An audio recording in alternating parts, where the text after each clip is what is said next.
Hello everyone, நான் தான் உங்கள் சார். இன்றைக்கி நம்ம என்ன பார்க்க போகிறோம் அப்படின்னு பார்த்தீங்கன்னா, இந்தியன் யூனியன் முஸ்லீம் லீகுக்கும் விசிகாவுக்கும் ஒரு அமைச்சரவை பதவி கொடுத்துருக்காங்க. ஸோ இது வரலாற்றிலே பெரிய விஷயமா பேசப்படுது. இது வரலாற்றில் பெரிய விஷயமா பேசப்படணுமா அப்படின்னு பார்த்தீங்கன்னா கண்டிப்பாக படணும். இத்தனை வருஷமாக எந்த ஒரு கட்சியும் இந்த மாதிரி சிறுபான்மையினர் முன்னிறுத்தி நடத்துகிற கட்சிகள், அது விசிகாவாக இருக்கட்டும், முஸ்லீம் லீக் கட்சியாக இருக்கட்டும், முஸ்லீம்ஸ்க்கு மினிஸ்ட்ரியில் இடம் கொடுத்துருக்காங்க. பட் அந்த கட்சிகளுக்கு ஒரு பிரதிநிதித்துவம் கொடுக்கல. அதை இந்த தடவை கொடுத்துருக்காங்க. விஜய் அது அரசியல் நோக்கத்தில் பண்ணாரோ இல்லை அவரோட ஆட்சியை காப்பாற்றுகிறதுக்காக பண்ணாரோ அது அப்பாற்பட்ட விஷயம். ஸோ இந்த மக்கள் இந்த கட்சிக்கு இதற்கு தகுதி அற்றவங்களா இருக்காங்களா? அவங்க தகுதி உள்ளவங்க. ஏன்னா அவங்களுக்கு ஒரு ஒரு ஓட் பேங்க் இருக்குது. இப்போ விசிகான்னு பார்த்து ஒரு ஓட் பேங்க் இருக்குது, இந்தியன் யூனியன் முஸ்லீம் லீக்குன்னு ஒரு ஓட் பேங்க் இருக்குது. ஸோ இப்போது நான் பேச விரும்புகிறது வெறும் முஸ்லீம் லீக் கட்சியை பற்றி. இப்போது முஸ்லீம் லீக் கட்சினா அதில் எல்லா முஸ்லீம்ஸ்களுக்கும் அவங்க சொல்கிற ஓட்டு போடுறாங்களா? கிடையாது. ஏன் அப்படின்னு சொல்லி பார்த்தீங்கன்னா, முஸ்லீம் லீக் கட்சி இருக்குதுன்றதே south side, town south side தான் தெரியும். ஸோ அவங்க நிற்கிற இடம் அந்த 2 இடத்துக்கு நிற்கிறாங்க. மிச்சம் இருக்கிறவங்க பார்த்தீங்கன்னா இந்த தமுமுக, எஸ்டிபிஐ, மனிதநேய மக்கள் கட்சி, மனிதநேய ஜனநாயக கட்சி, இன்னும் எத்தனையோ கட்சி சொல்லலாம். இவங்களுக்கு இஷ்டத்துக்கு கட்சி ஆரம்பித்து வச்சுருக்கானுங்க. இவங்களுக்குள்ளேயே ஒற்றுமை கிடையாது. ஒரு 2 கட்சி டிஎம்கேல இருந்தாங்கன்னா உடனே இந்த இன்னொரு 2 கட்சி ஏடிஎம்கேல போயிடுறது. இப்படியே ஓட் பேங்கை பிரித்து விட்டுறது. ஸோ இதனால என்ன ஆகுது? உங்களை வச்சு அந்த 2 கட்சிகளும் கேம் ஆடிட்டு அவங்க ஓட்டை வாங்கிட்டு உங்களுக்கு மினிஸ்ட்ரி தராமல் போயிடுறாங்க. ஆனால் இதில் என்ன ஆகுது? இதில் நஷ்டப்படுறது யாருன்னா மக்கள் மட்டும்தான். ஆனால் அந்த கட்சியை நடத்துகிறவங்க கிடையாது. அந்த கட்சி நடத்துகிறவங்க என்ன பண்ணுறாங்க? அசால்ட்டாக எம்எல்ஏ ஆகிட்டு போயிடுறாங்க, கவர்மெண்ட்டோட இது வாங்கிட்டு போயிடுறாங்க. கேட்டால் நாங்கள் சமுதாயத்துக்கு நல்லது பண்ணுறோன்றாங்க. என்ன நல்லது பண்ணீங்க? ஒரு நல்லதும் பண்ணலை. நீங்கள் ஒவ்வொரு பகுதிக்கும் ஒரு ஆஃபீஸ் ஓப்பன் பண்ணுறீங்களே, அங்கே படிக்காத மாணவர்கள் இல்லை படிச்சுட்டு இருக்க மாணவர்களுக்கு எதுனா ஹெல்ப் பண்ணுறீங்களா? இல்லை படிக்கிற மாணவர்களுக்கு ஒரு டியூஷன் சென்டர் நடத்துகிறீங்களா? சொல்லுங்கள். இந்த கட்சியில் தான் எப்படி இருக்குன்னு பார்த்தீங்கன்னா, ஒரு 2 தெருவுக்கு ஒரு 2 மசூதி கட்டி வச்சுருக்காங்க.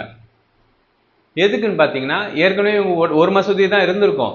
அங்கே உள்ள தலைவர்கள், பொருளாளர்கள், செயலாளர்கள், இந்த நிர்வாகிகளாக இருக்காங்களே, அவங்களுக்குள்ள சண்டை வந்தோடனே நான் தனி போய் மசூதி கட்டிடுறேன் அப்படின்னு சொல்லிட்டு தனியாக ஒரு மசூதி கட்டுவாங்க. அதுக்கு முஸ்லீம்களிருந்து பணம் வாங்கி அந்த பணத்தை வேஸ்ட் பண்ணுவானுங்க. அதையும் உருப்படியாக நடத்த மாட்டாங்க. அங்கேயும் பார்த்தீங்கன்னா ஏதோ பேருக்கு ஒரு 2 பேரை போட்டு வச்சுட்டு அந்த மசூதிகள் தொழுகை நடந்துட்டு இருக்கும். அந்த 2 தெருவுக்கு 4 தெரு இல்லை, ஒரு ஊரே என்ன சொல்றது, ஒரு 10 ஊர் நின்று தொழுகிற அளவுக்கு மசூதியை கட்டி வச்சு மக்களோட பணத்தை வேஸ்ட் பண்ணுறாங்க. அந்த பணத்தை வச்சு நீங்கள் சமுதாயத்துக்கு வேறு எதுனா நல்ல விஷயம், ஏதோ ஏழை பெண்களுக்கு திருமணம் பண்ணி வைக்கிறது, இல்லை ஏழை மாணவர்களுக்கு அவங்களுக்கு ஸ்காலர்ஷிப் மாதிரி கொடுத்து எதுனா பண்ணிங்கன்னா நீங்கள் சொல்கிற இடத்துக்கு ஓட்டு போடுவாங்க. இவங்க என்ன சொல்கிறாங்க? நம்ம மக்கள் மாற்றி ஓட்டு போட்டாங்கன்ட்டு சொல்கிறாங்க. நீங்கள் முதலுக்கு மக்களுக்கு என்ன பண்ணீங்க? மக்களுக்கு நீங்கள் ஒழுங்காக பண்ணாதானே மக்கள் உங்களுக்கு திரும்ப பண்ணுவாங்க, நீங்கள் சொல்கிற பேச்சை கேட்பாங்க. நீங்களே 10-20 கட்சியாக பிரித்து வச்சுருக்கீங்க. இதில் இந்த தடவை என்ன பண்ணுறீங்க? டிஎம்கே ஓட்டு போடுன்றீங்க, இன்னொரு தடவை ஏடிஎம்கே ஓட்டு போடுன்றீங்க. அப்போ இருக்கும்போது மக்கள் எப்படி உங்களுக்கு ஓட்டு போடுவாங்க? முதல்ல நீங்கள் ஒற்றுமையாக இருக்கீங்களா? தமிழ்நாட்டில் கிட்டத்தட்ட 5.5 கோடி ஓட்டு இருக்குது. ஒரு 10% முஸ்லீம்ஸ் ஓட்டு எடுத்தாலும் அதில் 55-60 லட்சம் ஓட்டு இருக்குது உங்களுக்கு. நீங்கள் ஒத்துமையாக இருந்தீங்கன்னா, நீங்கள் நினச்சிங்கன்னா 10 சீட்டு கூட வாங்கலாம். 10 20 சீட்டு வாங்கி மினிஸ்ட்ரி, எனக்கு 2 மினிஸ்ட்ரி கொடுங்க, இல்லை 2 ராஜ்யசபா சீட் கொடுங்க அப்படின்னு சொல்லி வாங்கலாம். தேமுதிகக்கு எவ்வளோ ஓட் பேங்க் இருக்குன்னு நினைக்கிறீங்க? விஜயகாந்த் கட்சிக்காரங்க கம்மியாக தான் இருக்கு. அவங்களே 10 சீட்டு வாங்குறாங்க, ஒரு ராஜ்யசபா சீட்டு எம்பி சீட் வாங்குறாங்க. ஆனால் நீங்கள் ஒரு என்ன சொல்றது, ஒரு 2 எம்எல்ஏ சீட்டுக்கு இந்த கட்சியிலேருந்து அந்த கட்சிக்கு போகிறது, அந்த கட்சியிலேருந்து இந்த கட்சிகிட்ட போயிட்டு பிச்சை எடுக்கிறது, இந்த வேலையை வச்சுட்டு இருந்தீங்கன்னா இந்த சமுதாயம் எப்படி உருப்படும் சொல்லுங்கள்? உங்கள் பேச்சை எப்படி கேட்கும்? நீங்கள் முதல்ல சமுதாயத்துக்கு நல்லது பண்ணாதான் சமுதாயம் நீங்கள் சொல்கிற பேச்சை கேட்கும்.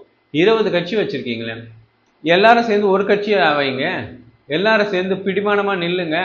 இல்லை நாங்கள் ஒரே கட்சிக்குள்ள நிற்போம், ஒரு தலைவர் கீழே நிற்கிறோம், என்ன நாங்கள் நல்லா இல்லைனாலும் பரவாயில்ல, நம்மளோட சமுதாயம் நல்லா இருக்கும் அப்படின்னு சொல்லிட்டு நீங்கள் பண்ணீங்கன்னா மக்கள் உங்களுக்கு சப்போர்ட் பண்ணுவாங்க. மக்கள் உங்களுக்கு சப்போர்ட் பண்ணும்போது ஆட்டோமேட்டிக்காக உங்களுக்கு ஒரு அங்கீகாரம் கிடைக்கும்.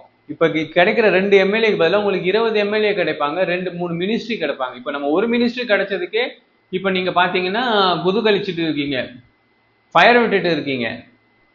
ஸோ இந்த அளவுக்கு மக்கள் எவ்வளோ கெப்பாசிட்டி வச்சுக்கிட்டு இவ்வளோ கேவலமான நிலைமைக்கு தள்ளப்பட்டு இருக்கீங்க. மக்களோட கோரிக்கை என்னவா இருக்கும் அப்படின்னு பார்த்தீங்கன்னா, முதல்ல நீங்கள் ஒன்று சேருங்க. ஒன்று சேர்ந்து உங்களோட பலத்தை, உங்களுக்கான தகுதியை, அதுக்கேற்ற எம்எல்ஏ சீட்டை வாங்குங்க, அதுக்கேற்ற எம்பி சீட்டை வாங்குங்க. உங்களுக்கு அதிகாரத்தில் பங்கு கேளுங்க. முதல்ல நீங்கள் ஒன்றா இருங்க.